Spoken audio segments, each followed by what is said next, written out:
मुझे मुख्यमंत्री बनना है, 4 बार मुख्यमंत्री बनने का वर्ल्ड रिकॉर्ड बनाना है।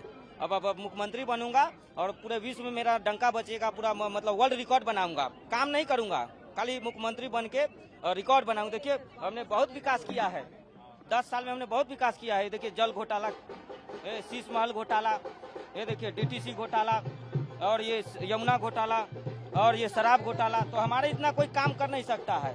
अब मुझे मुख्यमंत्री बनना है, कोई बहुत मैं परेशान हूँ 4 बार मुख्यमंत्री बनने के लिए। अब देखिए मोदी जी यमुना साफ कर रहे हैं, तो मैं करता तो और अच्छे से करता। मोदी जी कर रहे हैं, अच्छी बात है, लेकिन मैं करता ना बहुत अच्छे से करता। तो मैं पंजाब जा रहा हूँ, अब पंजाब का बेटा बनूंगा, अब पंजाब को लंदन पेरिस बनाऊंगा, साढ़े नाल पंजाब दे पुत्र होंगे। अब क्योंकि वो चाह रहे हैं, उनकी बात लेके आया हूँ, उनके गेटअप में उनकी जो दिल की दुख है वो लेने पहुँचाने आया हूँ।